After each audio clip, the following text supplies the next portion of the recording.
Have you ever wondered why some women live alone? No boyfriend, no partner, not even seeming like they're looking for one.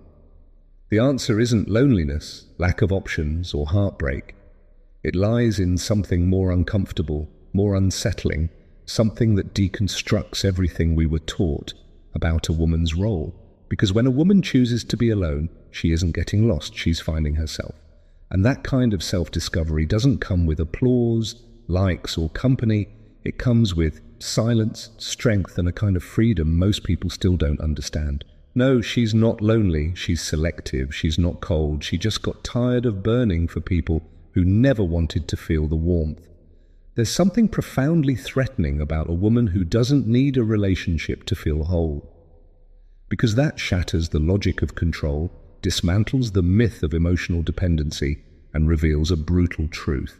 Most men don't know what to do with a woman who doesn't need saving. And most women are still learning to recognize themselves in that silent, yet deafening mirror of power.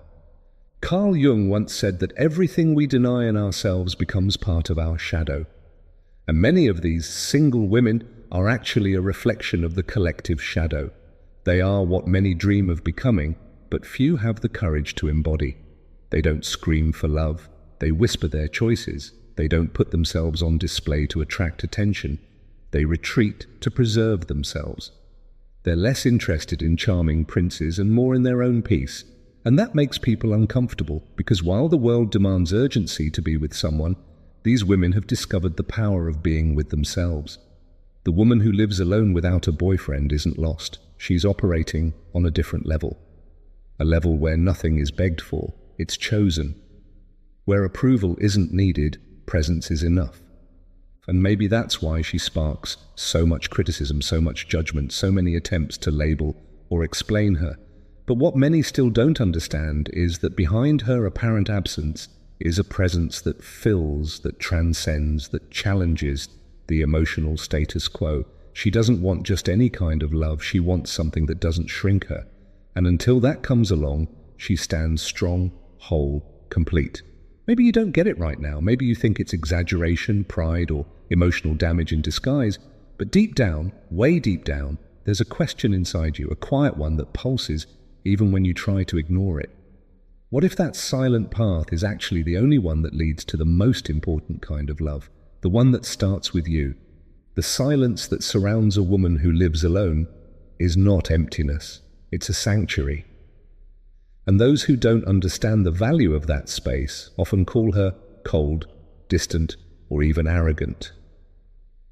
But what few people see is that she didn't build that fortress to shut the world out. She built it to not lose herself. Carl Jung also said that everything we don't face in ourselves, we end up projecting onto others. And maybe that's why so many women still confuse solitude with absence, when in reality it can be the fertile ground for self-discovery. While most people look to fill themselves through external connections, this woman turned her gaze inward. And there, in the vastness of her own unconscious, she faced the ghosts she avoided for years. Childhood wounds, unspoken abandonments, attachments disguised as love. Her decision to be alone didn't come from an open wound, but from a scar that finally healed. She didn't stop believing in love, she just stopped accepting what others called love when it only made her feel smaller. This woman knows chaos. She's loved until she lost herself. She's given too much. She's begged for crumbs that never should have been offered in the first place. But at some point, she woke up. And that awakening wasn't sudden. It was a series of disappointments that stopped hurting and started teaching. What you see now isn't coldness, it's emotional maturity. And maturity is scary because it demands presence, depth, and truth. She doesn't want just any company, she wants reciprocity. She's no longer attracted to promises but to real presence. And maybe that's why she seems unreachable to many. Because she doesn't want to be saved, she wants to be seen. And that takes more than charm or sweet words. It takes courage to dive into the depths where few dare to go. And that's where many give up, not because she's difficult, but because she's whole. And when a woman becomes whole, she awakens two extremes in the world: admiration and fear. Admiration from those who are also seeking that wholeness, fear from those who still live in halves, waiting for someone else to make them feel complete. She doesn't want to complete anyone. She wants to overflow alongside someone who has also found themselves. Until then, she remains alone, not by fate's whim, but out of loyalty to her own soul. This woman isn't hiding, she's protecting herself. There's a vast difference between isolating and preserving oneself, but the world doesn't easily accept a woman like this. A world that still preaches happily ever after, only exists in pairs, a world that distrusts those without a partner, as if that were a sign of failure. Carl Jung once said that where convention rules, there's little room for authenticity. And this woman doesn't live by convention, she lives by essence. She hears phrases like, "You're too picky," "You should be more open," "Nobody's perfect." And she smiles. A calm, steady, almost ironic smile, because she knows what many call picky is simply the bare minimum. The minimum it took her decades to realize she deserves. She's not looking for perfection, she's looking for someone mature enough to love without destroying. Someone who's done the inner work she has already faced. And let's be honest, that's not something you find on just any street corner. The discomfort she causes isn't in what she says, it's in what she represents. She's living proof that it's possible to be happy without depending on anyone else. And that tears masks off. Men who feed on female insecurity feel threatened. Women still trapped in the need for approval feel judged. But she isn't here to confront anyone. She's just being. And the authenticity of someone who has freed herself is by itself a brutal mirror to those still living in chains. This woman isn't in a hurry.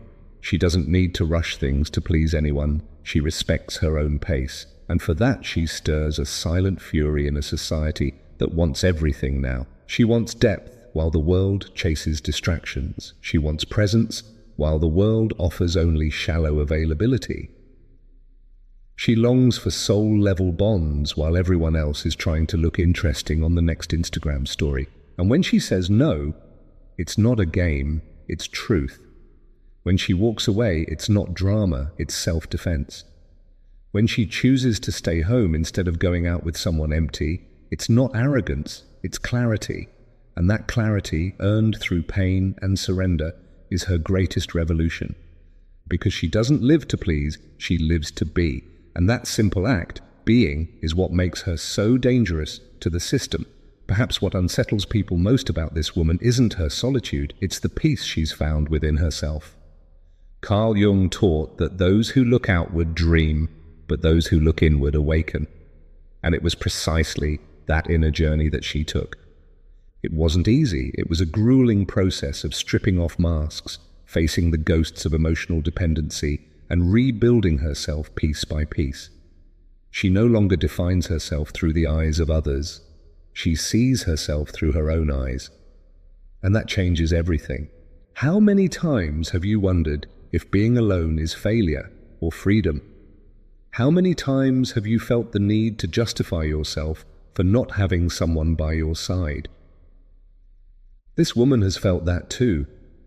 She once thought there was something wrong with her for being alone in a world that idolizes couples, even unhappy ones.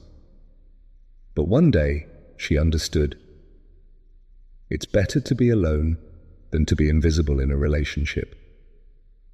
And that day, she made a pact with herself.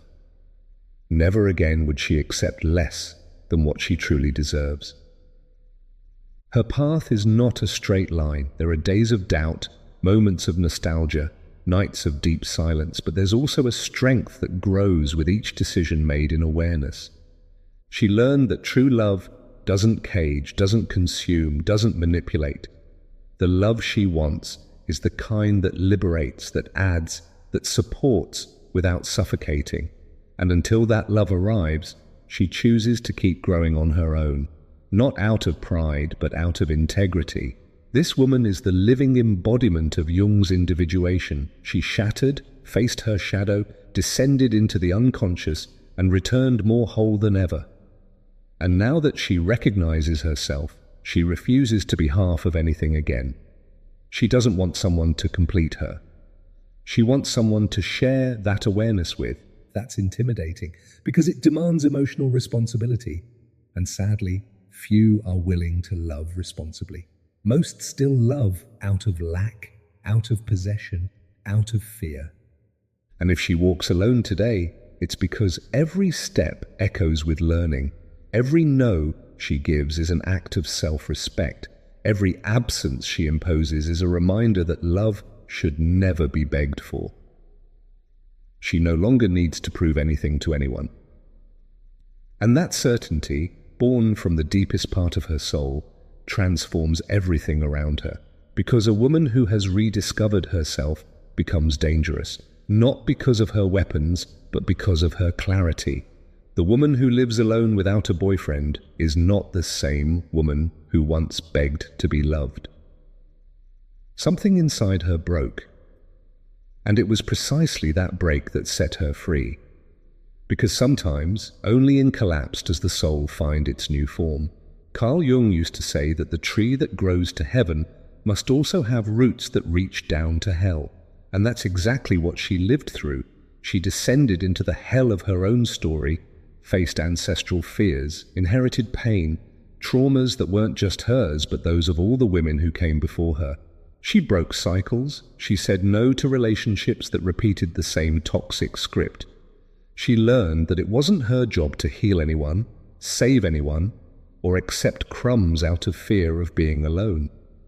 And when she stopped accepting less, the world tried to convince her she was wrong. But she stood her ground, first with uncertainty, then with awareness, and finally with invulnerability. Because someone who has lived in their own abyss no longer fears absence. She learns to nourish herself with silence, to warm herself with her own presence. She's not unreachable. She simply no longer allows herself to be invaded. There's a world of difference between opening your heart and letting yourself be torn apart. She opens, yes, but only for those who come in truth. Not with rehearsed speeches or empty promises. She's seen enough to tell the difference between presence and performance. Her intuition has become sharp. Her energy is a filter. She can sense from afar what lacks depth, and she doesn't hesitate to walk away. Her transformation isn't superficial. It's archetypal. It's as if she's tapped into an ancient wisdom, an old memory that women weren't born to serve, but to express. Not to be shaped, but to overflow. And in accessing that memory, something awakened in her. A wild woman. Intuitive.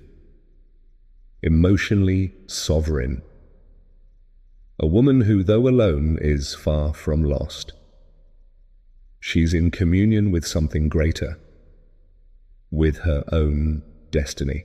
And no matter how much they try to reduce her with labels, cold, difficult, distant, nothing sticks, because she no longer lives to fit in. She lives to expand. She no longer fights for attention. She radiates presence. She's no longer waiting to be chosen. She does the choosing. And that reversal of logic confuses those who still try to control the feminine. But she's no longer there. She's already crossed the threshold. And on the other side, she discovered that the real relationship begins only after you've loved yourself enough to not need anyone. There's something sacred about the way she walks through the world. She doesn't need applause or public validation. Her confidence is quiet. And it's in that silence that her true strength lives. Carl Jung said that everything we face within eventually becomes our destiny. And perhaps that's why this woman, in choosing herself again and again, has become the author of a destiny that few can understand, but many secretly envy. She no longer tries to fill voids with promises or convince anyone that she deserves love. She doesn't beg for space in anyone's life because she's learned that presence should never be begged for. It should be invited. And when the invitation doesn't come from truth, she simply declines. She doesn't react with anger or bitterness. She steps away with the dignity of someone who's gotten lost too many times to let the same wound happen again. What few people understand is that this woman still longs for love. She still wants to be held, touched, chosen. But she wants it without losing herself. Because she's spent too long trying to squeeze into molds too small for the soul she carries. Now, she only offers herself where there's room to be whole. And that requires a level of maturity that goes far beyond romance. It requires awareness. It requires having faced one's own shadow and still choosing to love. She's not looking for fairy tales. She's looking for a soul alliance, a connection where there's no domination or submission, where both can grow beside each other without dimming their colors, silencing their pain, or shrinking their dreams. And if that seems too much for some, so be it. Because she'd rather wait than survive on emotional crumbs. And to many that sounds like arrogance, but it's really just self-love in its purest form. We are witnessing a new archetype of woman. A woman who has walked away from the superficial and dived into the depths. Who got tired of being merely desired and chose to be respected. Who chose to be alone, not because she gave up on love, but because she began to understand that real love never demands self-denial. And when a woman understands that, her whole world begins to change. She doesn't need to raise her voice to be heard. Her presence speaks before any words. Wherever she goes, the energy shifts, like something in the room realigns subtly but unmistakably. This isn't mysticism, it's energy. It's the weight of someone who has already faced the most brutal inner wars and chose to return in peace. Not because she conquered all her fears, but because she learned to live with them without being defeated. Carl Jung would say she found wholeness not by eliminating opposites, but by integrating them. This woman doesn't reject love. She's simply learned not to submit to unbalanced relationships where one must dim so the other can shine. She longs to love, but in a love where her essence doesn't need to be edited. A love where she can be both shadow and light, laughter and tears, silence and storm. Because she realized that those who only love the pretty parts haven't yet learned what love truly is. And those who demand constant sweetness still don't understand the beauty of bitterness, so necessary for growth. She's too whole to settle for halves, too free to accept prisons disguised as care, too sensitive to endure shallow bonds, and at the same time strong enough to keep choosing this path. Even when it hurts, even when it's lonely, even when it's misunderstood. That is the journey of an awakened soul, giving up instant validation in exchange for deeper truth. Deep down, the world fears women like her. Women who don't need, women who don't bow, women who refuse to be molded because they challenge invisible structures, question old patterns, and break silent emotional contracts that once said a woman only has worth if she is with someone. And when she breaks those contracts, when she rewrites her own narrative, she inspires others. And that, for the system, is dangerously revolutionary. So she continues, sometimes with tears in her eyes, sometimes with her chest held high, but always with her feet firmly on the ground, because now she knows she's not alone, she's with herself. And after everything she's lived through, that is more than enough. The love that comes after that won't be salvation, it will be celebration. It won't come to fill her, it will come to overflow. When a woman chooses to walk alone, the world rushes to convince her she's making a mistake. But deep down, she feels something aligning within her. It's not pride or rebellion, it's a rare kind of wisdom that can only be born in silence. The same wisdom Jung called individuation, the process of becoming fully who you are, without masks, without compromise. And when that happens, nothing outside her has more power than the truth that pulses inside her chest. That truth doesn't need to shout. It can show itself in the way she quietly closes a door without resentment, in how she withdraws when the environment no longer nourishes her, in the way she smiles in peace, even with no one by her side. Because she discovered that being alone is not a punishment, it's a vow of loyalty to her own soul. And the soul of an awakened woman does not submit, does not dim, does not beg. It simply is. And that is enough. The world will keep trying to tell her she's missing something. It will keep offering distractions, plastic princes, love made for display. But she's already seen behind the curtain. She's already understood. It's not about finding someone. It's about never losing yourself again. And when that realization blooms, everything changes. Desire becomes discernment. Lack becomes choice. Waiting becomes a path. And what once hurt now teaches. What once bound now sets free. You can feel it deep inside. That stirring, that spark. Maybe it's a memory, an old wound, a nostalgia that never made sense. Maybe it's the image of a woman you once knew, or the woman you've become. In either case, something within you is asking to be seen more clearly, something that no longer fits in old molds, something that, if you let it, could completely transform how you relate to love, to others, and most importantly, to yourself. That woman who lives alone is more than just someone who doesn't fit the mold. She is a living symbol of emotional freedom, a reminder that it's possible to rebuild without hurry, without fear, and without needing to prove anything to anyone. She doesn't walk ahead of anyone, but she doesn't follow either. She carves her own path, unique, inviolable. And along that journey, she lights little fires for others who are waking up too. If something inside you was touched by this story, maybe it's because, deep down, you too are ready for a new kind of love. A love that begins with reconciliation with yourself. A love that feeds on silence, presence, and truth. A love that can't be negotiated, begged for, or disguised. And if that love hasn't come yet, maybe it's because you first needed to become the woman who no longer accepts less than she deserves. And if this message found you at the right moment, or awakened someone you forgot was living inside you, then I invite you not to keep it to yourself. Share this video with other women who need to remember their own strength. Like it, comment, and subscribe to this channel. Not out of impulse, but out of choice. Because when something touches the soul, the least we can do is let it keep resonating within us and through us.